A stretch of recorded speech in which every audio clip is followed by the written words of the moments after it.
የእውነት ሄርሜላ እስከ ዛሬ ደግፈንሻል። ነገር ግን አሁን ያቀርሽው እቅድ እኛም በውስጥ ቀድሞ ሲላክልን እጅግ አስደንግጦናል። እባክሽ ከእንደዚህ አይነት ነገር ውጪ። ለካ ለዚህ ነበረ ትናንትና አብርሽ ቤት ሄደሽ ሻንጣውን፣ ጓዙን፣ ልብሱን ስጡኝ ስትይ የነበረው። እንዴት እንደዚህ ታስቢያለሽ? ቤተሰብ ሳያቅ ብር ስላለሽ ብቻ አብርሽን ማንም እንዳይጋራሽ፣ ማንም እንዳይሻማብሽ ወደ ውጪ ወደ ዱባይ ለመውሰድ እምትቺ ይመስልሻል? ቤተሰብ ሳታማክሪ እነ ቡዜ እነ ዴፍ ስንት ኃላፊነት አምነውሽ እየሰጡሽ፣ አንቺ ግን ማንንም ባላመከረ መልኩ አብርሽን ይዘሽ ከሱ ጋር ብቻ ለመኖር ጉዳዩን ሁሉ በገንዘብ ጨራርሰሽ ዱባይ ልታቀኝ እንደሆነ ነው ዝርዝር መረጃውን እየሰማሁት። ለካ ለዛም ነበር ቤቷቸው ድረስ ሄደሽ አይን አውጥተሽ ከሩታ ጋር ስትጨቃጨቂ የነበረው። ትናንትና የተለቀቀውን ቪዲዮ አይታችኋል ብዬ አስባለሁኝ። ታዲያ ሄርሜላ እንዴት ነው ልብሱን የፈለገችው? ልብስ መግዛት እኮ ያን ያህል አይከብድም። ምንድነው ሐሳቧ እያልን ብዙዎቻችን ስንናገር ነበረ። ቪዲዮንም በደንብ እዛ ላይ ልብ ብላችሁ ከተመለከታችሁ ልብሱን፣ ጓዙን፣ ሌላም እቃዎቹን፣ ንብረቶቹን ስጥኝ እያለች ነው እንግዲህ ሄርሜላ ከሩታ ጋር ግብ ፈጥራ በከባዱ ሁኔታ ሲጣሉ የነበረው። ከዚህ ጉዳይ ጋር አያይዘው ነው ታዲያ በውስጥ አስቀድሞ የደረሳቸው የተለያዩ መረጃ ሄርሜላ ሐሳቧ ወደ ውጪ ልትወጣ ስለሆነ ነው። ወደ ውጪ እንደምትወጣ እኮ አስቀድማም ስትናገር ነበር። ይህንን እንዴት አልሰማህም? አሁን ደግሞ ወደ ውጪ የምትወጣው አብርሽን ሁሉ ይዛ ነው። ከሰሞኑ ባለው ጭቅጭቅ እነ ሩታም የተለያዩ ሰዎችም አብርሽን እየወሰዱባት ስለተናደደች አሁን አብርሽን ብቻዋን ይዛ የምትኖር ስለመሰላት ወደ ዱባይ በቀላሉ ባጭር የቪዚት ቪዛ የ90 ቀን ቪዛ የ3 ወር የሚቆየውን ቪዛ አግኝተው በብር ሁሉ ነገር አስጨራርሳ አብርሽን ይዛው ላፍ ልትል ነው። ይሄ ነው ያለው እውነታ ብለው ነው በዝርዝር የነገሩኝ። ይሄ ነገር ትንሽ እንዳምን ያደረገኝ አንደኛ ነገር ምንም አይነት ልብስ ምናምን እዚህ አጠገቡ አዲስ አበባ ቢኖር የምትፈልገው ነገር የለም። ያው ሄርሜላ በጣም አቅም ያላት ልጅ ነች፣ ብዙ ነገር የምታረግ ነች። ስለዚህ ልብሶችን ገዛስታ ለአብርሽ እንደምትሰጥ የታወቀ ነው። ነገር ግን አላማዋ ሌላ ስለሆነ ሌሎች ንብረቶችንም የአብርሽን ስጭኝ ያለችው ሩታ እንግዲህ ጠቅልላ ከሀገር ልትወጣ ስለሆነ አብርሽ የሚያስፈልጉት ዶክመንቶች ወደ ዱባይ ከሄደ በኋላ እንዳይቸገርም በማሰብ ነው እንግዲህ ሩታ ጋር አይና ፍጣ ሄዳ እቃውን ንብረቱን ስጡኝ ስትል የነበረው ማለት ነው እንጂ እዚህ አዲስ አበባ የሚኖር ቢሆን አብርሽ እሷ ቤት ብቻ የሚቆይ ቢሆን ኖሮ ሄርሜላ እንደዚህ አይነት ነገር አታስብም። በአጠቃላዩ ዱባይ ሄደውም እንዳይቸገሩ የተለያዩ ዶክመንቶችን የተለያዩ ብዙ አልባሳቶችን እንዳይቸገሩ ነው እንግዲህ አጠቃላይ ያለውን ነገር ስጡኝ ስትል የነበረው ማለት ነው። ሄርሜላ ይሄን በማድረግሽ እመኚኝ ከማን ጋር እንደምትጋጪ አስቀድሜ እነግርሻለሁ። አሁን ግጭትሽ ከሩታ ጋር ብቻ አይደለም፣ ከዚህ በኋላ የሚሆነው ከአብርሽ ቤተሰብ ጋርም ጭምር ነው። ብዙዎቻችን ደግፈንሻል፣ ብዙዎቻችን አይዞሽ አንቺም ተጎርተሻል አብርሽ ነው ያልወሰነው ብለን አብርሽን እየወቀስን ሩታንም ሄርሜላንም አታሳቅ ብለናል። ነገር ግን አሁን ደግሞ ሄርሜላ ከባድ ስህተት ልትሰሪ እንደሆነ መረጃውን ስንሰማ አንቺንም ልንወቅስሽ ነው አመጣጣችን። ባለፉት 3 ቀናት ውስጥ ሄርሜላ የት ቪዛ ቦታ እንደታየች እንዲሁም ደግሞ በቀጣይ ሳምንት መቼ ቀን ሊበሩ እንዳሰቡ በዝርዝር የምር ነው ከምላችሁ ነገር እዛው አካባቢ የሚያውቋቸው ሰዎች የነገሩኝን ነገር ነው በዝርዝር ማስደምጣችሁ። 2 ደቂቃ ብቻ ሰጥታችሁ እንድትሰሙኝ ሻርጃ አካባቢ በዱባይ ምን እንዳሰቡም ጭምር በዝርዝር እንድታዳምጡኝ ነው በማክበር እምጠይቃችሁ። የዛሬው መረጃ 2 ደቂቃ ብቻ አሁን ሳታቋርጡ እንድትሰሙ በማክበር ልጠይቃችሁ። ሰላም ውድ ሀገሬ ልጆች፣ በተለያዩ ዓለም ሀገራት የምትገኙ በያላችሁበት ሰላማችሁ ይብዛልኝ። የአብርሽ ፈገግታው በተመለሰ እያላችሁ ስትጸልዩ የነበራችሁ አብርሽን እንደዚህ የምትወዱ በአጠቃላይ የተከፋ የተጨነቀን ሰው ማየት እጅግ የሚያሳስባችሁ የሰው ጥሩ መሆን የሚያስደስታችሁ ውድ ሀገሬ ልጆች እናንተም ሁሌም ፈገግ በሉ። ሁሌም ከፊታችሁ ሳቅ አይጥፋ። የተገዛችሁ የተጨነቃችሁ ብዙ ሀሳብ ውስጥ የምትገኙ የኔን ቪዲዮ የምታዳምጡ ውድ ሀገሬ ልጆች በተለያዩ ቦታዎች የምትገኙ ፈጣሪ አምላክ ለእናንተም ድርስ ብሎላችሁ ፈገግታችሁ ሰላማችሁ የሚመለስበትን ነገር እሱ ያብዛላችሁ።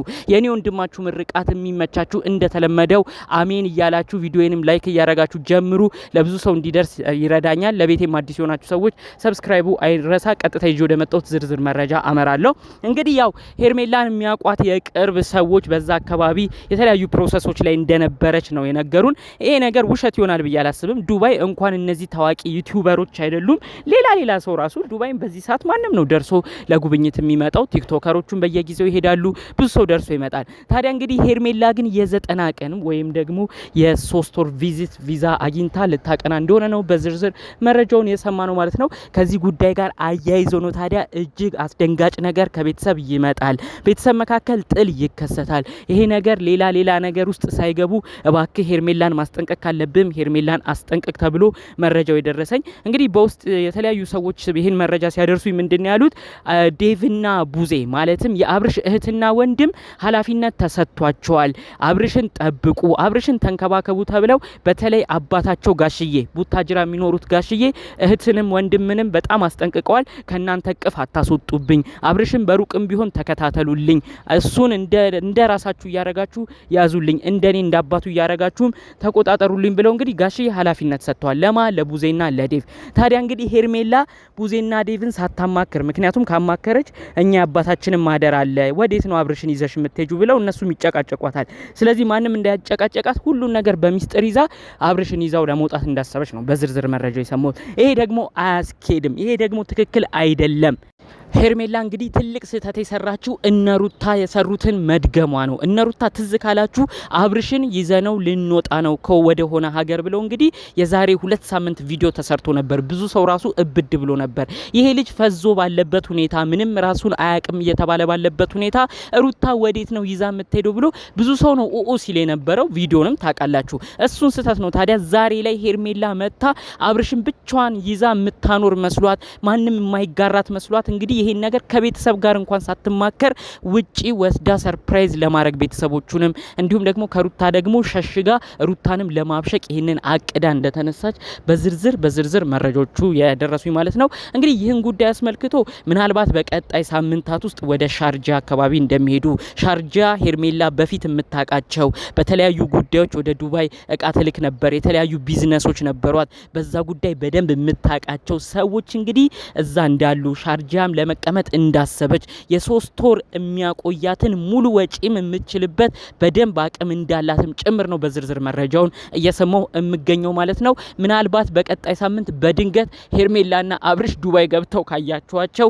እኔን መታችሁ እዚህኛው ዩቲዩበር ተናግሮ ነበር ብላችሁ ብቻ እንድታስቡኝ ነው የምፈልገው ማለት ነው። ሄርሜላ ከሚገርማችሁ ነገር ብላ ነው እንግዲህ አንዲት ልጅ በውስጥ መረጃ ይላከችልኝ። አንዳንዱ ዱባይ ልትወስደው ነው ስንል አቅም የላትም ውሸት ነው የሚሉ ራሱ አይጠፉም። ነገር ግን ሄርሜላ ማለት እንኳን ለአብርሽ አይደለም የአብርሽን ጓደኛ ራሱ ሙሉ ወጪ ሸፍና አዲስ አበባ እንዲመጣ አድርጋ ዝንጥ አድርጎ የሚያኖር ነገር ያደረገችለት ትልቅ እድል የፈጠረችለት ነች ብላ እንግዲህ ያስታውሳኛለች። ትክክል ነው። የአብርሽ ጓደኛ ቡታጅራ የሚኖር ጥሩ ህይወት ላይ ያልነበረ ልጅ ነበረ። ታዲያ እሱ አብርሽን ስለምትወደው ስለምታከብረው ጓደኞቹን ሁሉ እንዴት አርጋ እንደምትይዝ አይተናል ከ2 ወራት በፊት። ይሄም በአብርሽ ቻናል ተለቆ ነበረ። የሆነ ልጅ እንግዲህ አዲስ አበባ እንዲመጣ አድርጋ የአዲስ አበባ ትልቅ አፓርትመንት ላይ 12 ወር ክፍያ ከፍላ የአመት ኪራይ ማለት ነው እንግዲህ በመቀጠል ራሱ እንግዲህ በሌሎች ወጪዎች ራሱ ከጎንህ አለንልህ በማለት ጭምር ትልቅ ብርታት ሆና ብዙ ገንዘብ አፍስሳ ነው እንግዲህ የአብርሽን ጓደኛ ራሱ አንቀባራ ይዛ የነበረው። ታዲያ እንደዚህ የምታረግ ልጅ ለአብርሽ ለጓደኞቹ ሁሉ ገንዘብ ስጦታ የተለያዩ ነገሮችን ስፖንሰር የምታረግ ልጅ ዛሬ ላይ አብርሽን ወደ ዱባይ ወስዳ ለማኖር ይከብዳታል ብዬ አላስብም። ምክንያቱም ያው ይሄን መረጃ እንዳምን ያደረገኝ ዱባይ በቀላሉ ቲክቶከሮቹም እንደ ቀልድ ስለሚሄዱ እንዲሁም ደግሞ ትናንት ከተሰራው ጋር ነገሩ ተገጣጠመብኝ። ያለ ምክንያት ሄርሜላ ሰው ቤት ደፍራ ሄዳ አብርሽን ንብረቱን ጓዙን ስጡኝ ልብሱን ስጡኝ ብላ አትናገርም ያቀደችው ሌላ ነገር ባይኖር። ስለዚህ ከዚህ ጉዳይ ጋር አያይዞ ግን ቤተሰብ እንዳያዝንባት በተለይ ቡዜ እንዲሁም ደግሞ ዴቭ የአብርሽ እህት ወንድሞች ሄርሜላን ያመኗት ሄርሜላ ምንም ብዙ ክፋት አታረግም ብለው ነው። ነገር ግን ከነሱ አይን ሁሉ አሽሻ እሷ ወደ ፈለገችበት ሀገር በድብቅ ብትወስድ ቤተሰብ ያዝናል። ጋሽዬ ራሱ በጣም ነው የሚያዝኑባት። ስለዚህ ይሄ ሁሉ ነገር ከመፈጠሩ በፊት እባክሽ ብዙ ቦታ የሰጡሽን ቤተሰቦቹን ሁሉ አክብሪ፣ ምንም አይነት ነገር ያለነሱ ፍቃድ አታድርጊ። አሁን ትልቅ ኃላፊነት ለአብርሽ እህት ወንድም ተሰጥቷል፣ ለቡዜና ለዴቭ ወንድማቸውን እንዲያዩ እንዲቆጣጠሩ። አንቺ ግን በድብቅ ይሄን ልጅ ይዘሽ ከወጣሽ ሙሉ ዘመድ አዝማድ እንደሚያዝንብሽ ነው ደጋግሜ መልእክቱን ከማስጠንቀቂያ ጋር ማስተላለፍ የምፈልገው። እንግዲህ በሌሎች አዳዲስ መረጃዎቻችን እስክንገናኝ ለዛሬ ዘን የመጣነው መረጃ ይህን ይመስል ነበር። በሌሎች ቪዲዮዎች እስክንመጣ ሰላሙን ሁሉ ተመኘሁላችሁ። ሰላም።